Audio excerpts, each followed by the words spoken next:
This is Olivia Osgood, and you are listening to the How to Quit Working Show. I'm glad that my mommy's an entrepreneur so that we get to spend lots of time together and she gets to homeschool me. This is the How to Quit Working Show. Jeff Steinman believes entrepreneurship is the only true path to freedom. That's why he created the How to Quit Working Show, where you'll hear stories, insights, and inspiration from lifestyle fanatics who left their soul-sucking 9-to-5 job forever. Now, here's your host, author, entrepreneur, and ultimate lifestyle fanatic, Jeff Steinman. Hello and welcome to the How to Quit Working Show. This is Heather Osgood, your host of the Friday episode of the How to Quit Working program. I hope that you guys are all having a wonderful day today, and I'm so glad that you joined us. I wanted to make sure that you have had a chance to join the How to Quit Working Circle. You can join the How to Quit Working Circle at howtoquitworking.com/circle. And when you join the circle, you will have access to not only our Facebook group, which is wonderful, and we've got tons of people on that Facebook group. So if you're not part of that, you should be. It's a terrific group. You'll also have access to a free video training. I know that Jeff just did a brand new training series. If you haven't had a chance to watch it, it's really terrific. So make sure that you join the How to Quit Working Circle. And I also wanted to let you guys know that I am recording on Periscope right now as well. So if you haven't had a chance to get on Periscope, you should check it out. There are all kinds of really terrific videos that are streaming live. You can upload it on your smartphone, which is really super easy to do. It's connected through Twitter, and it's just a great outlet to really get more information about starting your business and getting things going. So I hope that you will check me out at Periscope, which my ID is Heather M. Osgood, so HMOSGOOD, and you can follow me there and get daily tips that I am giving out. So today is my third episode talking about insights that I learned while I owned my trade show production company. So if you have had a chance to listen to the other episodes, I hope you have. I've covered some really great insights, and today I'm going to finish those insights. When I started the business, I was, just super excited, of course, thought that I wanted to own it forever, and it was really, truly a great experience. I owned the company for almost 10 years, and I sold it last year. And after I sold the company, probably a month after I sold the company, I said, you know what, I learned so many terrific lessons running this business, and I want to just really capture those lessons so that I don't forget them. And I'm so glad I did, because they were so fresh in my mind at that point, and I know that they wouldn't quite be the same now. Time obviously really kind of muddies things up for us. And so I got a really clear view of what I had learned and what I really loved. And so I'm going to actually be wrapping those up today. There were 15 things that I created a list of that I felt like I had learned, and I'm going to be covering the last 5 today.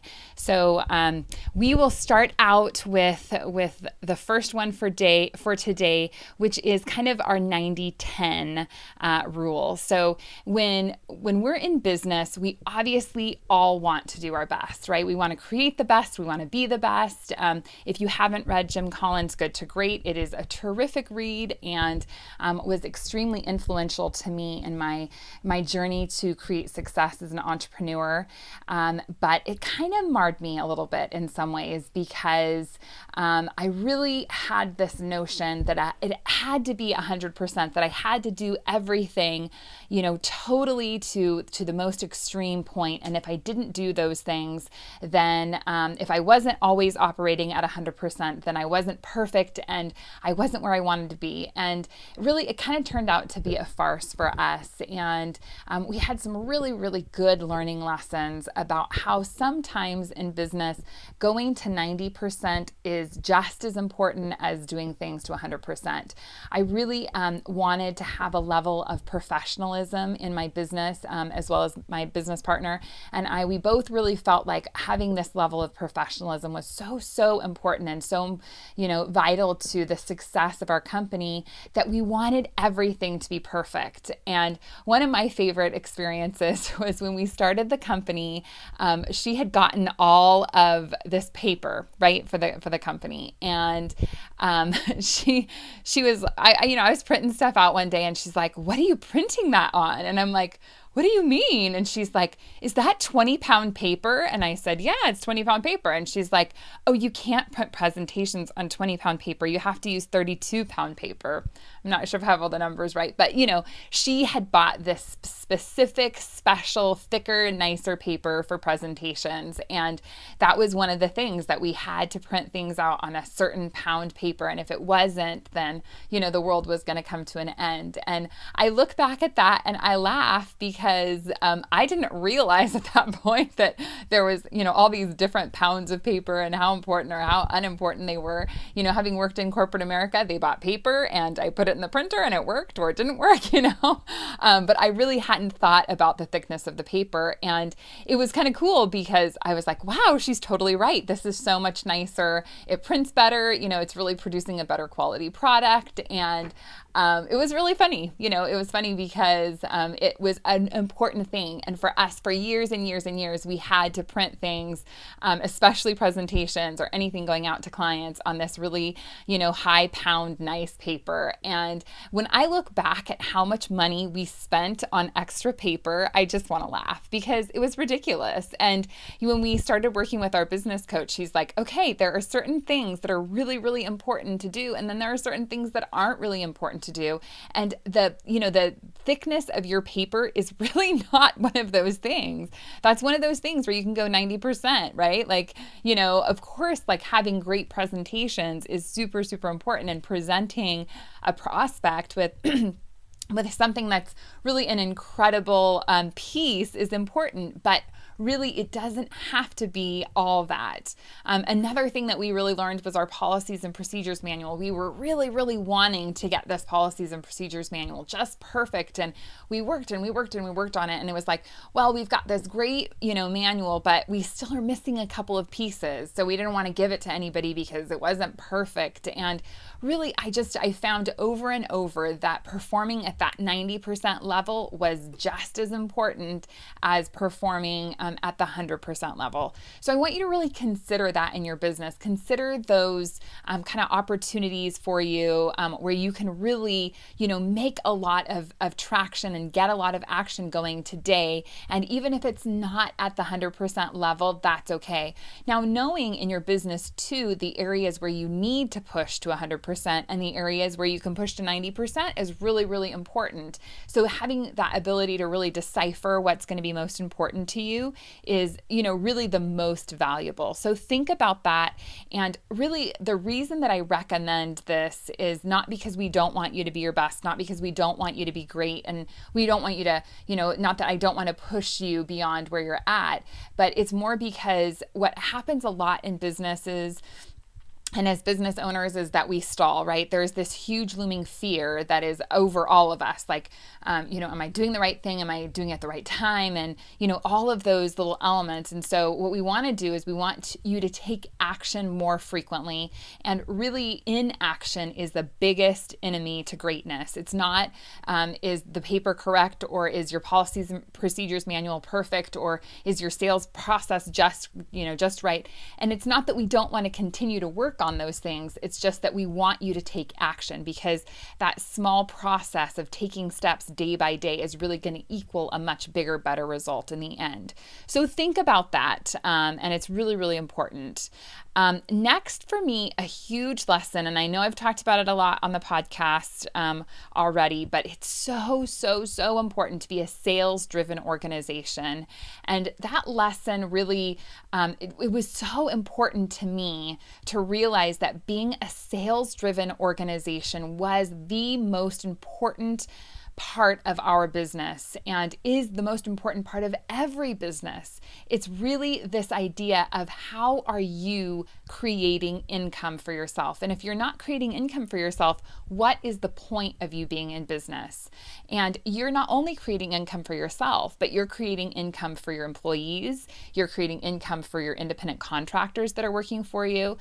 If you're a business to business, oftentimes you are creating more income for those businesses. So, and if you're not creating income for those businesses, you are doing something to profit your customers, and really knowing that you're solving a big problem for them through a service or a product really allows you to see that that is being sales driven, right? When the minute you make that sale, that's the minute that you have the opportunity to help your customer or help your client. And if you're not giving your customer or client that opportunity to have that improvement by making the sale, then really you're not doing them a service either. And for me, being a sales-driven organization is really about focusing on that number. So one of the things that I believe wholeheartedly that a business should do, number one, first and foremost, you need to have sales goals. You need to have matrix where you're really specifically tracking exactly what you're doing, and sales should be at the top of the list. Now, depending on how you receive sales, you might have your actual, what I call cash in, and then a sales column. So kind of the difference between cash and accrual. Like if you're, looking at it from an accounting perspective, you can get a big sale and it can go on the accrual sheet, but maybe you're not actually getting the dollars in the door. And it's important to track both of those, because having the money in the door today is just as important as making a big sale. If you make, let's say, a $60,000 sale, that can be huge for your company. That could be, the sale that you need to be successful. But if it's $60,000 that you're not going to get for a year, that might not help you at all with your current today operating expenses.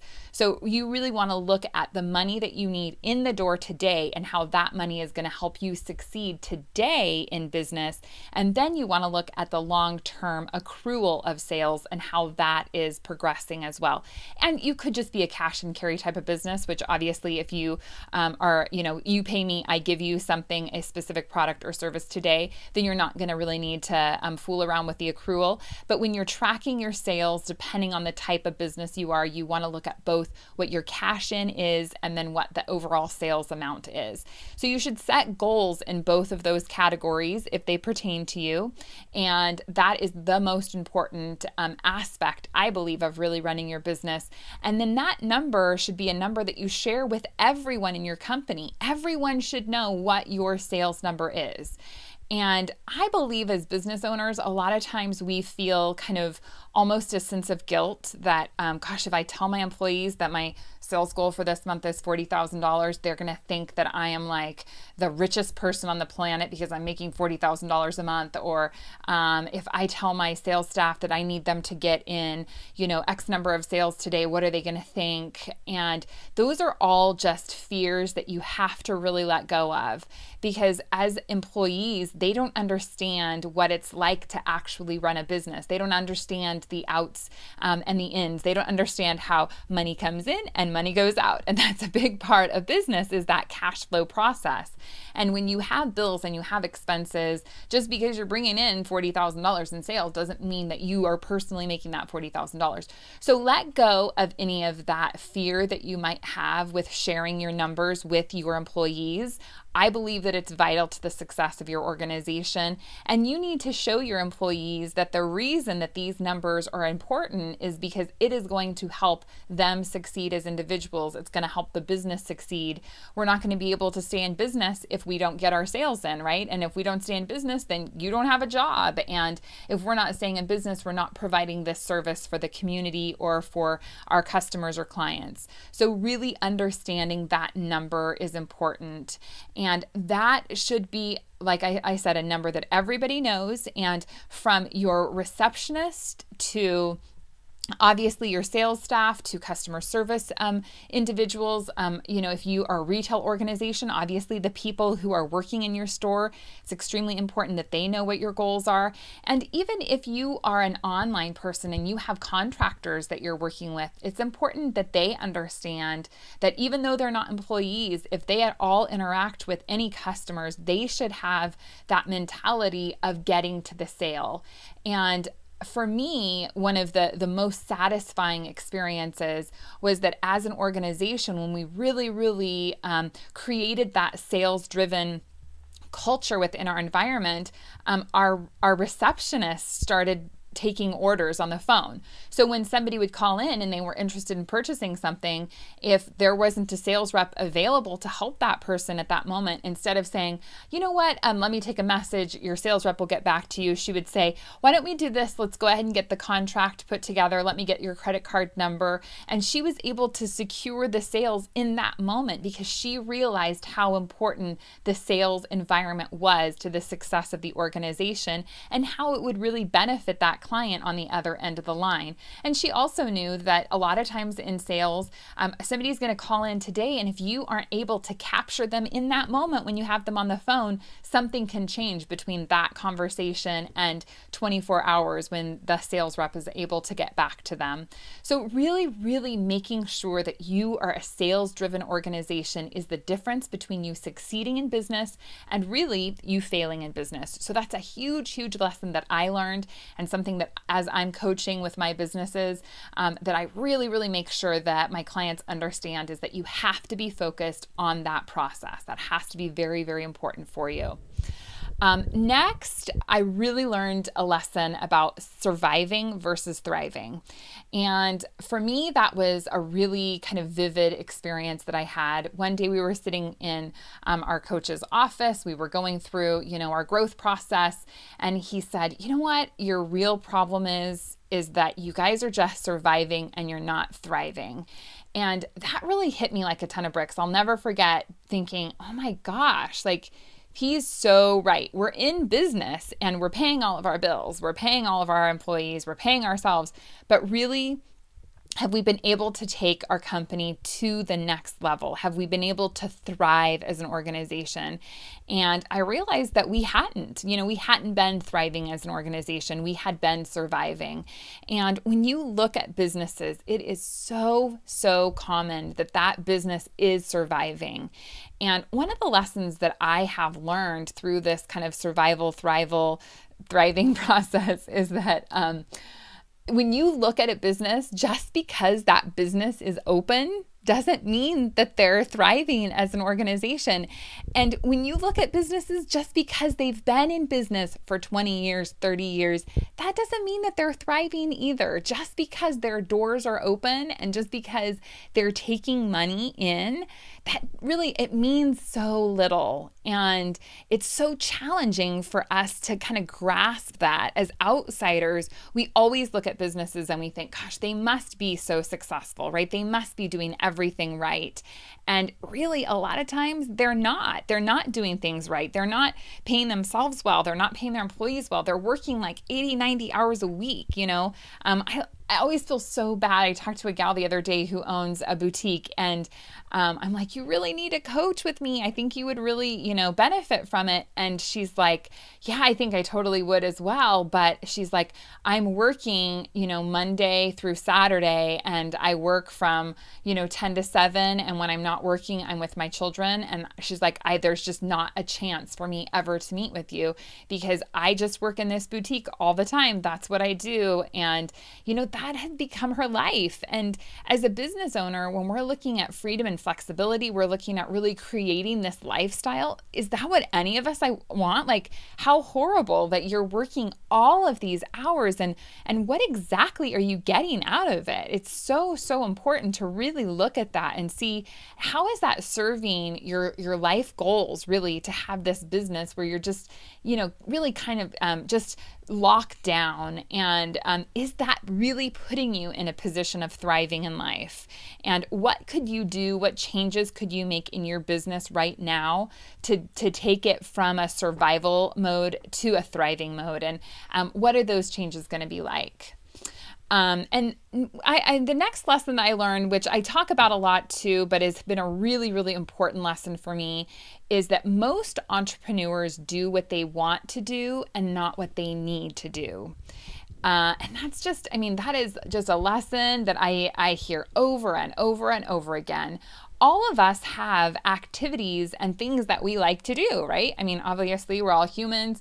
And part of the reason that you start your business is because you enjoy doing this activity, right? If you haven't read the E-Myth, you should read the E-Myth because it's an awesome book. But in there he talks about Sarah the baker. And the reason that Sarah the baker started the bakery was because she really enjoyed baking pies and breads and things. And so she starts this business doing this thing that she loves to do. But then there's all kinds of other things, number one, that she doesn't know how to do, and number two, that she doesn't enjoy doing at all. And really, as business owners, we do that so frequently. We gravitate toward the things where, we feel really comfortable, we feel really competent, we feel successful, we feel rewarded. And those might not be financial rewards even. They just might be a lot of people saying like, oh my gosh, I love this.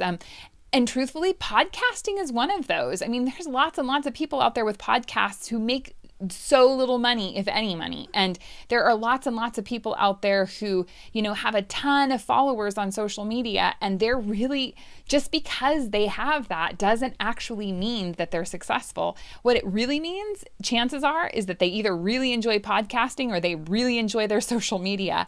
But if you don't have the elements in place to monetize your podcast, or you don't have elements in place to monetize your social media, who cares how many followers you have? Who cares, how many listeners you have or viewers you have on your YouTube channel? All of those, are just numbers. And really the number that you're most concerned about is the profit number, right? Like at the end of the day, what is it actually creating for you in your life? And people just gravitate toward the things that they want to do.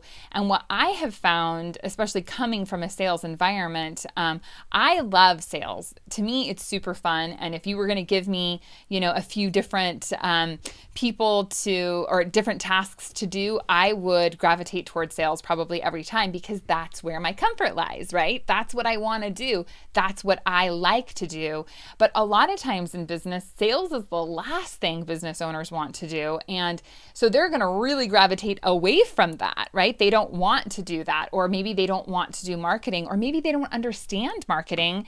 And for me, like, gosh, numbers and accounting is just my least favorite thing ever. And I have so much respect for people who actually, can deal with numbers all day, because I just feel like it's horrible. Now, obviously, that doesn't mean that I don't break through that and I don't do that. And that's what my point is that you have to do things that you don't want to do and that you don't like to do as a business owner.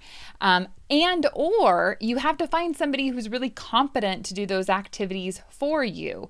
So you need to be able to really see what are the important tasks that you should be doing in your business.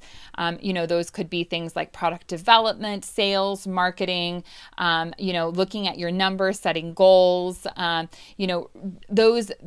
obviously are a list of things that are really important for you to do as a business. And then if that's something where you're like, you know what, I would much rather pay a bookkeeper $50 an hour to do my numbers, then do that. Obviously you're going to want to take measures to be really involved and understand your numbers, because the numbers are the lifeblood of your organization.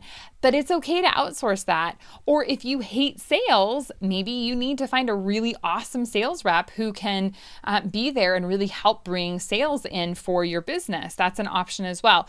But you just can't neglect that. You can't say like, I'm not going to do that, ever, or maybe for a long time. You have to really think about making sure that everything in your business that needs to be done is actually getting taken care of. And then for me, I think that this is kind of a funny lesson to end on, but it was a big thing for me, and that is meetings.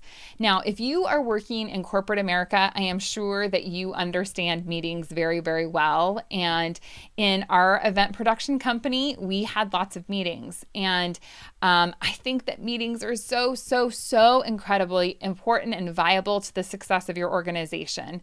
I will never forget my sister worked out of high school for a local startup company, and really they were very unprofessional. And one day I was talking to her and I'm like, well, when was the last time you had a review? And she's like, well, I've never had a review. And I'm like, you've never had a review? I'm like, you've been working there for 5 years and you've never had a review? And she's like, well, no. And I said, well, in your review, that's the time when you should be, talking to them about income, talking to them about raising your pay and things like that. But she'd never been given that opportunity. I really, really believe as a business owner, if you have employees especially, you need to make sure that you're setting up one-on-one meetings with your employees, that you're giving them a chance to hear feedback about their performance, what your expectations are, that they have a chance to talk to you and openly communicate with you about what is going to be workable for you. And so that's super, super important to have those one-on-one meetings. I really believe it's very important to have staff meetings. When you have a staff meeting, it really helps get everybody on the same page, and it really shows everyone in the organization that you have a plan, that you have goals in place, that you're doing things. So that's really, really important too. However, I found in my business, and I'm sure that if you work in corporate America, you have found this, and depending on your personality type, you can get into situations in your business where you just have too many unneeded, totally unnecessary meetings. So it's really important, I believe, to think about, why are you having this meeting, and could you create similar information exchange without the meeting? When are you having the meeting, and how does that play into the schedules of all of your employees? Is this an appropriate time to have a meeting? And then really just looking at how many meetings are you having? What is the goal of the meeting that you are having? What is the actual outcome going to be? And when you get to the end of the meeting, do you actually have that outcome? Because a lot of times when you get so many people together talking and exchanging ideas and concepts, you might leave a meeting and say, gosh, we really learned nothing here, right? We got nothing out of this meeting. So really think about that. And I think it's vital to have a clear agenda for all of your meetings. You need to go into that appointment knowing that this is your timeline. This is when you're going to start the meeting. This is when you're going to end the meeting. And these are the topics that you're going to discuss. And you have to have a leader in that meeting. Now, as the owner of the company, it might not be your role always to be in charge of that meeting and to be leading that meeting. You may have employees that you're trying to empower and educate to get them to a place where they can facilitate a meeting really well. But you just have to look at all of those different elements and decide what the plan is. And I felt like, looking back at my experience in my trade show production company, because we did get to a place where we had lots of employees, I really felt like we spent way too much time meeting. And I think that if I had to go back and do it again, I probably would eliminate, I would say probably 25 to 50% of the meetings we had, and really try to take different routes for getting to the same information. So those are the lessons that I learned while I owned my trade show production company. Obviously, I've learned other lessons, certainly having the haircutting business that we have now, and doing the online business. Every business is going to present new and different learning opportunities, which is why they are just so much fun, owning businesses, that is. But if you are really kind of in this place where you're like, gosh, I don't know what I'm learning right now. Maybe you feel like you're drowning. Maybe you feel like you are in a place where you're really not sure kind of the trajectory of your company or what you're doing. Or possibly you're in a position where you're really thinking about starting a business. You would love to get a business going, and you're really just not sure how. I would love to talk to you about that. I would love to just sit down and talk about how coaching could really help get you from where you are to where you would like to be, creating a really clear roadmap, getting really crystal clear clears on the goals you have, and just really creating some heavy accountability for you to get you to the next place in life. I'm curious if you're at a place where you're ready to up level, right? You're ready to go from where you're at to where you would really, really like to be. And if you are a person in that position, I would love to hear from you. You can go to howtoquitworking.com/coaching, and you can fill out the form there. And I look forward to speaking with all of you. I also look forward to seeing you again next Friday. And if you would like to catch me in between, like I said, you can log on to Periscope, HMOSGOOD, to find me. And I'm giving out daily tips. I would love to hear from you, know where you're at and what you were up to. I hope that you all have a fabulous week, and I will talk to you again next week. Have a terrific time. Bye-bye. Thanks for joining us on the How to Quit Working show. Tune in next time when we'll talk to another amazing person just like you who is now living the ultimate life of freedom and doing it on their terms.